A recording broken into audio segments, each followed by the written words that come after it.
Welcome to another edition of Spotlight on the Collection. My name is Lori Pickell-Stengel and I'm the Executive Director for the McLeod County Historical Museum. And today I brought some items that we actually featured last month in October. We had a program called Creepy Collections at the museum. And some of the items that I brought today are hair art, and specifically Victorian hair art. Now, yes, human hair as art sounds a little creepy, but hopefully by the end of the program, maybe you'll think it less creepy and maybe more sentimental. And that's really where we start with explaining Victorian hair art. It is a sentimental piece that developed, as most things do. They don't start in the same era that they gain their highest use, but it takes us back to actually the early 16th century. And in the 1700s, as many of you know, if someone died in your family, they did not have photos that they had of that person. And only the very wealthy would have had the money or the means to hire a portrait artist to take a likeness of a loved one that you could have to remember that person by. So something that they were able to do and physically take as a physical, tangible remembrance of their loved one is their hair. And so hair would be taken from the dead person, the loved one, and be saved as a remembrance. Now, most of us don't have hair hanging around. We want to get rid of it, right? We don't think of hair as a tangible, sentimental piece of our loved ones. But we do still today have kind of an example of that. Now, how many people, when they open their baby book, have a little clip, a little curl maybe of hair that mom took to remember baby's first haircut? So that's probably the only equivalent that we have today. But back, like I said, in the 1700s and the early 1800s, this became a way to remember a loved one who had passed. Now, hair's a great thing that, if taken care of, it can last forever. And as you've seen in your baby book, it's still around, right? And it will be probably for hundreds of years if it's properly taken care of. So this was something that could be saved for a very, very long time, even be passed down from generation to generations. And the hair art from that time period morphed itself. So it suddenly became in vogue to not only save the hair of a deceased loved one, but maybe to exchange locks of hair between very close friends. And so if any of you have read the book Anne of Green Gables, Anne's best friend, when they thought they were going to never see each other again, they exchange locks of hair. And Anne promises that she's going to make a little necklace, a little bag for it, and wear it as a necklace around her neck for the rest of her life. So this hair is a real reminder of her very, very close friendship with this person. So it became very in style at that time period to exchange locks of hair. And also to exchange locks of hair between husband and wife, or maybe someone that your fiance, you're betrothed to. Now, there's been many 1700s and 1800s stories about where a woman, before she's married, gives a lock of her hair to her beloved, and it's just scandalous when people find out. And for us, from 2016 reading this, sounds really silly. It's just hair. But women's hair was viewed as a sign of, when it's worn long, a sign that they are unmarried, their virginity, their fertility, a lot wrapped up in hair, which we just don't have anymore, thank goodness. But hair became this thing that was, once a woman was married, it got pinned up. And it was no longer on view for the public, it was just for her husband. So those associations got also connected to this idea of hair and hair as a sentimental, personal exchange between two people. So where does the art come in? So we've exchanged this hair, we've saved this hair. What do we do with it now? So that's the next morph of this, this tradition. It changes into something that Victorian women, which now suddenly, especially women of a certain status who have servants or house girls who can do the day-to-day drudgery of housework for them, they have a lot of time on their hands and they're expected to do certain things with this time. Call on their neighbors. This is when calling cards start to come into vogue, and they leave them at their neighbors' houses and the places they visit so that they can call on them in return. But they're also supposed to be creative, and they start painting and they start doing crafts, and hair art becomes one of those crafts that can be done. One thing that women start to do is they start to have their family members collect the hair from each of the people in their family. And this is an example of a little woven basket, very delicately made. It specifically was made as a receptacle for hair receptacle. And you can see we even have some in there now. Still in there, hasn't been done anything created as hair art. And that particular piece was brought from Massachusetts in the 1850s, and it was donated by Sophie Pendergast White. Now, a lot of people, when you go into antique stores or historical societies, you see these old Victorian dresser sets where they have this beautiful porcelain tray. They'll have maybe a silver brush and a silver comb for the hair and a little tiny porcelain receptacle with a lid. Well, what do you think that was for? It was to collect the hair. Now, a good Victorian woman, you know, she'd brush her hair 100 strokes. And then that hair she could take out of the brush or out of the comb, collect it, put it in there for mom or older sister or someone, or maybe herself, to create beautiful hair art. And now in the magazines, these things were done up as kits you could purchase that came with little intricate wires to create some of these beautiful floral designs and give it some stiffness. They created different kinds of glues, different kinds of starches to really enhance the hair, to make it into these beautiful shapes, and really made it into the art form that it ended up becoming. But it didn't lose its sentimental value. Women still use their hair to create things for their husbands, and we have a great example of that here.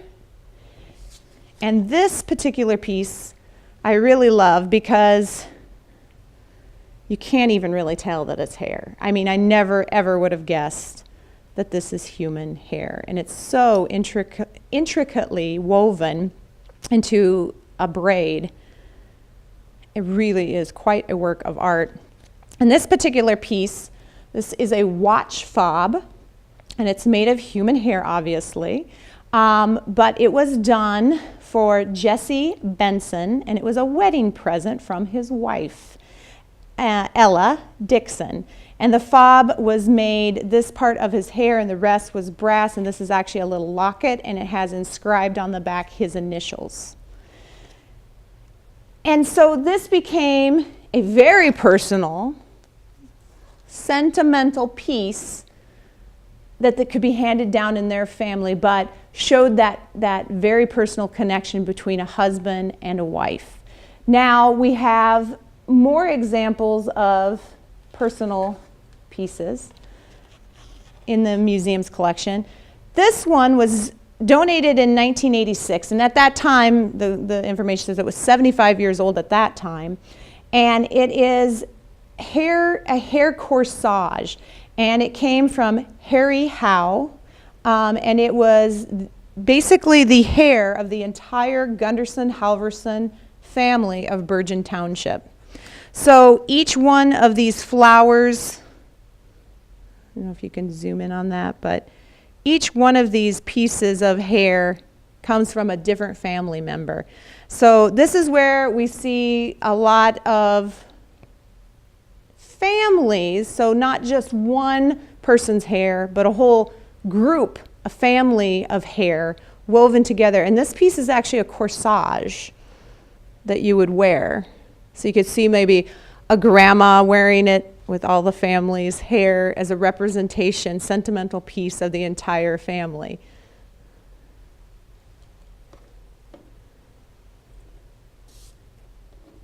Another individual piece. This is a lanyard, and this I just get a kick out of because it actually works. It moves up and down. You can tighten it. Of course, now this is where you can kind of see where maybe these kits came in.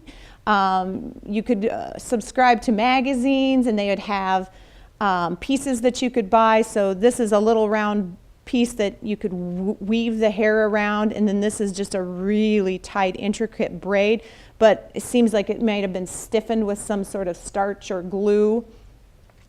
So this became a big business. You know, you could purchase these, but it was still at this time women of the family, these Victorian women, making these pieces, giving them to friends and loved ones or family members.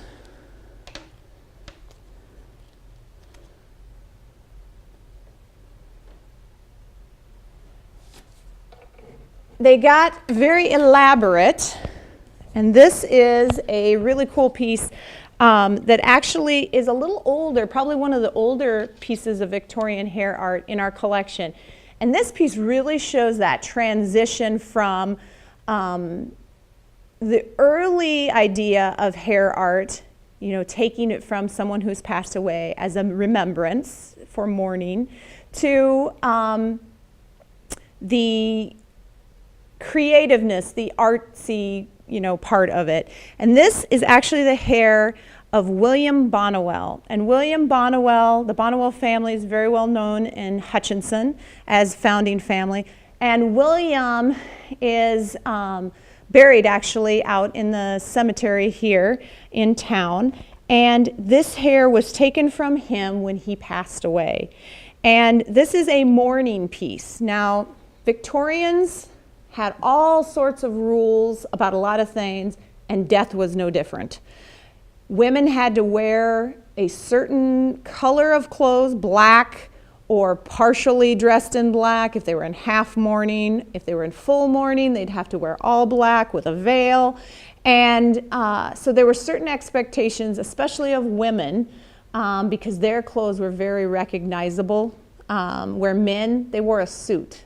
And they wore a suit every day. So a black suit, there's no real way to distinguish, you know, the difference. But women wore more color, so if they were in mourning, they were required socially to be dressed in black from head to toe, and if they were in deep mourning, with a veil. And who really set this rule? Well, Queen Victoria, her husband died in 1861. She went into deep mourning, and she actually wore black and the veil for all social occasions all the way up till 1901. So yeah, she was like the pinnacle example. And of course, women weren't required to go quite that far. You know, if it was your husband, yes, you were in a longer period of full mourning. The further out it seems, the relative. So let's say it was a cousin who passed away, maybe you'd be in half mourning and you would, you know, only do it for a short period of time, or you would wear black accents, you wouldn't necessarily wear full black. But this is the time period. So you think about all of that tradition, and this was something that you did to help you mourn the loved one. And I have to say it probably was quite therapeutic, because think of how long this would have taken someone to make. This wasn't something that was done quickly. It took a long time, and we have one I didn't bring today, but one at the museum you can come and see. It's a huge wreath with all the family members' hair and some friends and some pet horses' hair in it. And it took about 7 years for this young woman to make. So it wasn't something, these aren't something that was done very quickly.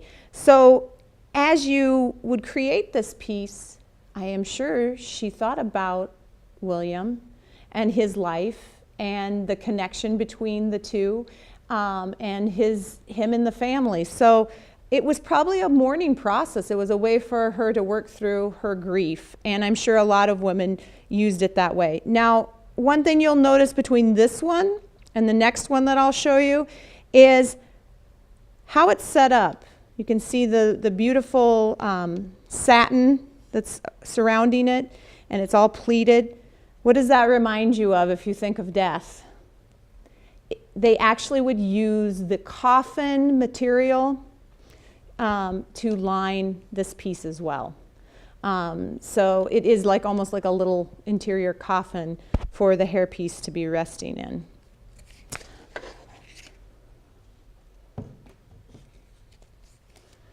Now, this piece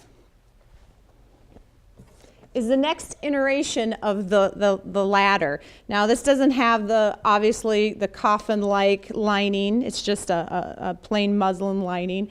But beautiful wreath, even has the centerpiece in there as well. And this particular piece was made of several different types of hair. And it looks like it was a family. And although we don't know all of the family members in the particular family, you can tell just by looking at it, there's a whole bunch of different colors of hair in here. So there was a lot of people that were contributing to this, and this is kind of what most of the hair art eventually ended up looking like. This was an art project that they collected from a lot of different family members. It would have been something to hang on the wall in the parlor as a memento of the family, and something that that person personally made themselves.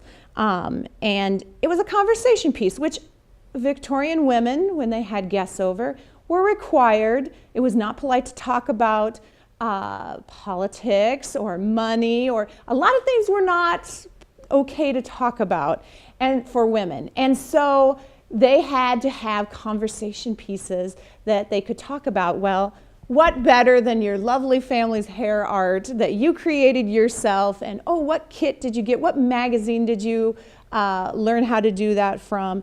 And something that was socially acceptable that they could talk about.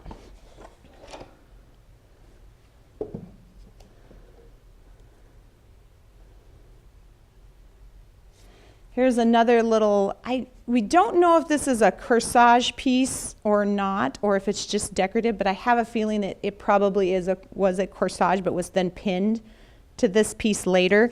And it contains the hair of Mr. and Mrs. Henry Grew, and it was donated by Cecilia Grew. But very intricate. And this one, like some of the others, has little plastic pieces that probably was from a kit that were added in.